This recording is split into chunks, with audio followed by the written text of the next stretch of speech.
Dikhianati tetapi masih berbaik hati. Itu sangat sulit bagi kita untuk melakukannya. Tetapi bagaimana kita menjadikan Tuhan Yesus sebagai teladan dalam melakukannya? Hari ini dalam program Figur, kita akan belajar tentang pribadi Yesus yang tetap berbaik hati meskipun dia dikhianati. Bagaimana sikap Tuhan Yesus dalam menghadapi sebuah pengkhianatan? Mari kita simak pemaparan yang akan disampaikan oleh Bapak Yohanes berikut ini. Selamat mendengarkan.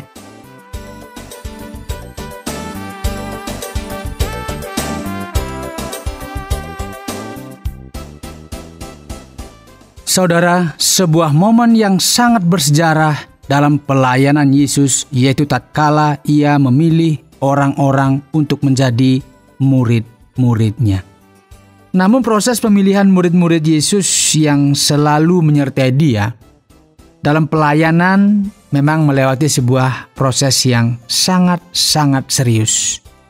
Proses itu dimulai tatkala suatu malam Yesus menyendiri di atas bukit dan semalam-malaman ia berdoa kepada Bapa di sorga. Saudara, memang kitab suci tidak secara detail menjelaskan apa yang didoakan oleh Yesus. Namun kitab suci hanya mencatat kejadian sesudah dia berdoa siang harinya. Ia memanggil murid-muridnya dan dari antara mereka dipilihlah 12 orang yang ia sebut sebagai rasul. Saudara, dan salah satu dari rasul tersebut ternyata ada yang bernama Yudas Iskariot. Nama Yudas Iskariot dalam catatan kitab suci adalah salah satu murid Yesus yang pada akhirnya mengkhianati dia. Saudara yang dikasihi oleh Tuhan, catatan perjalanan pelayanan Yesus bersama dengan para muridnya termasuk Yudas Iskariot merupakan sebuah pelayanan yang dibangun atas dasar saling percaya. Dan rupanya Yudas Iskariot mendapatkan posisi yang sangat strategis. Apa itu? Dia sebagai murid yang dipercaya sebagai pemegang kas pelayanan. Kalau istilah sekarang itu bendahara. Jadi dia ketika orang memberi persembahan, ya, ada berkat-berkat yang disalurkan dikelola oleh Yudas Iskariot. Padahal saudara, di antara para murid Yesus yang 12 itu ada nama seseorang yang mumpuni dalam hal keuangan. Saudara tahu siapa dia? Yaitu Matius, sebagai seorang mantan pegawai pajak. Kalau bicara pegawai pajak, berarti dia hitung-hitungannya sudah bagus. Menghitung uang sudah mahir. Tetapi kenapa Yesus tetap memilih Yudas? Ya, dan tidak menyerahkan sebenarnya pilihan itu kepada Matius saja. Itu yang saya bilang tadi bahwa pelayanan yang diberikan ini kepada Yudas merupakan pelayanan yang didasarkan kepada kepercayaan Yesus kepada Yudas. Yesus mempercayai Yudas untuk mengelola dana atau uang yang masuk sebagai dana yang nantinya akan dipergunakan sebagai dana pelayanan. Saudara, tetapi kitab suci dengan jujur, dengan jelas mencatat bahwa Yudas Iskariot dia sebagai bendahara. Tetapi sebagai bendahara atau pemegang kas yang sebenarnya seharusnya menjaga uang itu. Tetapi kitab suci menjelaskan dikatakan dia suka mencuri uang yang dipegangnya sendiri. Sekalipun demikian saudara, posisi bendahara tetap dipegang oleh Yudas Iskariot. Kitab suci tidak memberikan catatan bahwa Yesus mengadakan pergantian atau istilah kerennya reshuffle kabinet. Tidak ya, terhadap Yudas. Saudara, Yudas bukan saja suka mencuri uang dari kas yang ia pegang. Namun Yesus sejak awal sudah tahu bahwa Yudaslah salah satu muridnya yang pada akhirnya nanti akan mengkhianati dia. Namun Yesus membiarkan semuanya berjalan dengan normal. Yesus memang tidak acuh tak acuh terhadap fakta yang ada. Dia tidak cuek.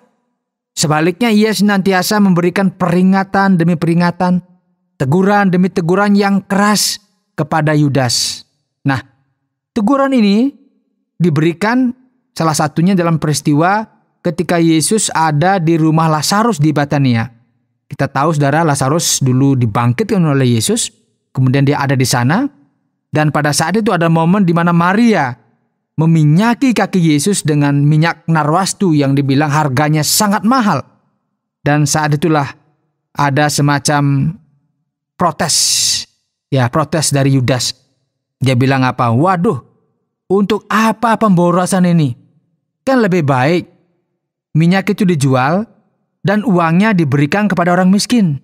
Protes ya saudara. Tapi rupanya Yesus tahu di balik protesnya, di balik ketidaksetujuannya ternyata ada udang di balik batu. Ada maksud-maksud tertentu. Ada motif-motif tertentu yang sebenarnya tidak baik. Apa itu? Memang tidak diungkapkan. Tetapi bisa kita analisa, bisa kita selidiki bahwa ketika dia bilang kan lebih baik uangnya diberikan untuk orang miskin.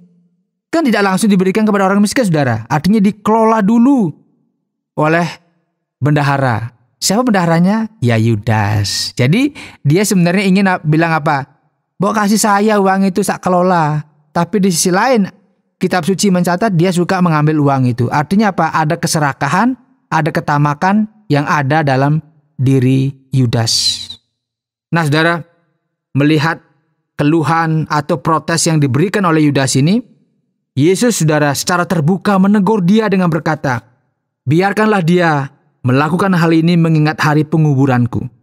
Karena orang-orang miskin selalu ada pada kamu, tetapi aku tidak akan selalu ada pada kamu. Jelas saudara, orang miskin itu selalu ada pada kamu karena dia memanfaatkan orang miskin, menggunakan kemiskinan orang untuk mendapat keuntungan. Tetapi Yesus berkata, aku tidak akan selalu ada pada kamu. Ini sudah sebuah peringatan saudara.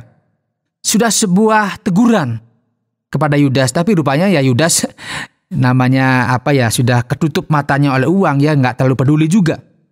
Saudara, peringatan Yesus terhadap Yudas Iskariot rupanya tidak berhenti sampai di sana saja. Tidak hanya memperingati orang miskin selalu ada pada kamu dan aku tidak akan selalu ada pada kamu. Yesus juga memberikan peringatan kepada Yudas bahwa dialah yang akan menyerahkan Yesus kepada para imam dan tua-tua Yahudi. Nah, peristiwa ini terjadi setelah Yesus membasuh kaki para muridnya. Saat itu Yesus sangat terharu dan mengatakan bahwa salah satu dari muridnya akan menyerahkan dia. Dan siapa yang akan menyerahkan dia sudah secara terbuka juga ia sampaikan saat muridnya bertanya kepadanya, Tuhan, siapakah dia?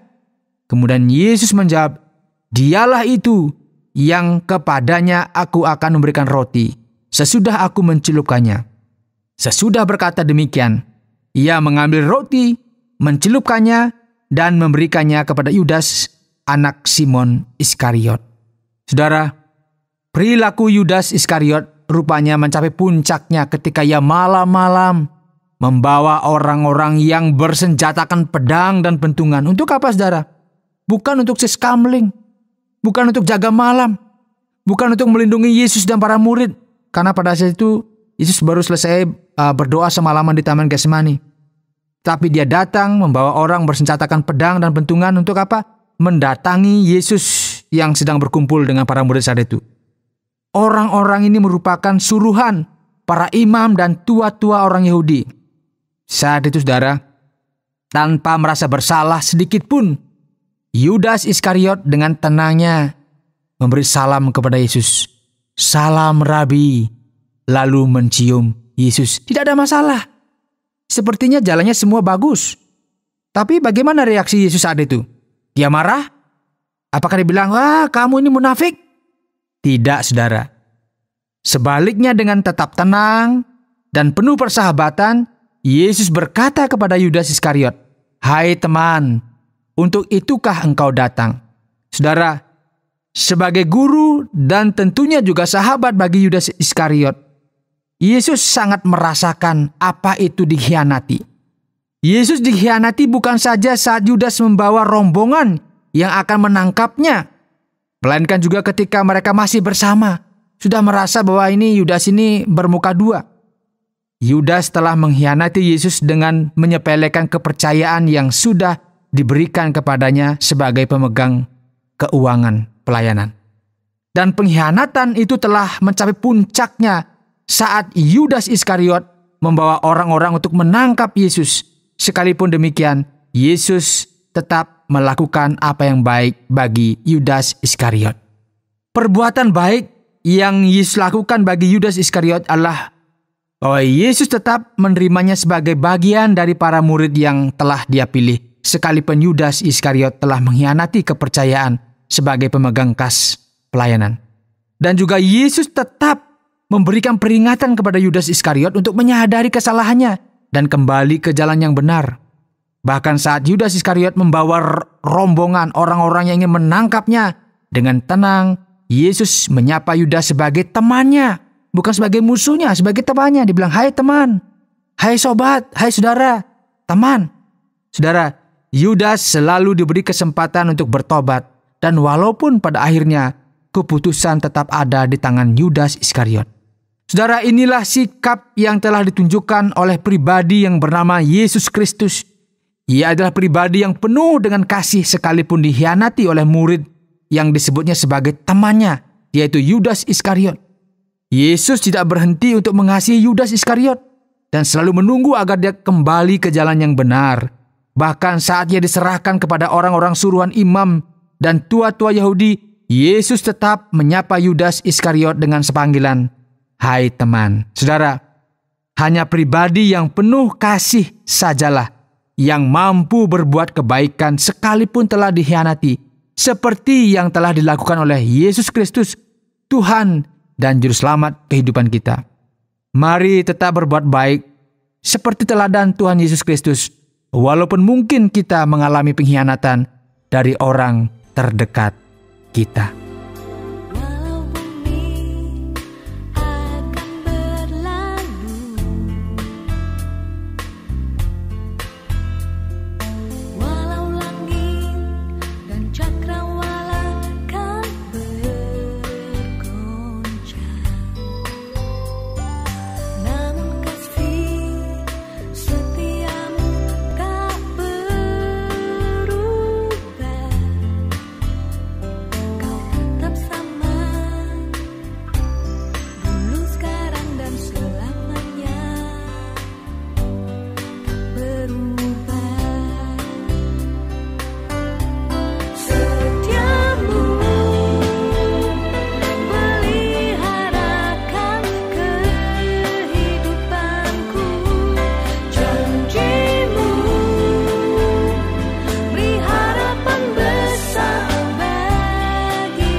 Saudara, demikianlah pelajaran yang dapat kita pelajari pada hari ini.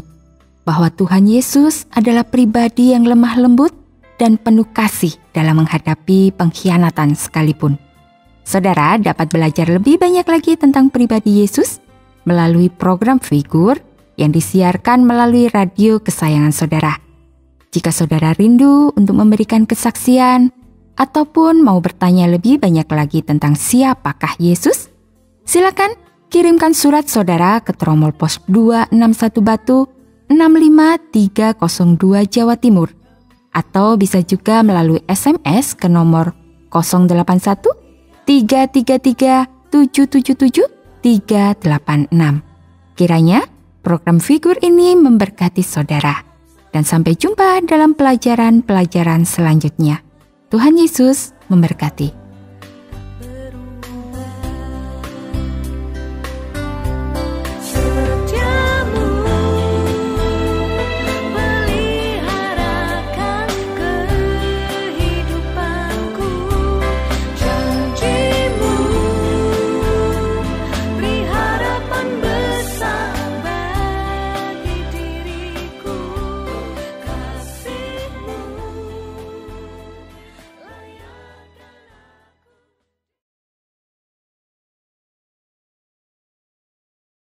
Terima kasih Anda sudah mengikuti program kami. Jika Anda diberkati, jangan lupa like, komen, dan share supaya Anda tidak ketinggalan setiap program terbaru kami. Jangan lupa juga untuk subscribe channelnya dan nyalakan loncengnya. Jika Anda ingin mendukung pelayanan kami, bisa melalui rekening kami berikut ini atau menghubungi kami di sini.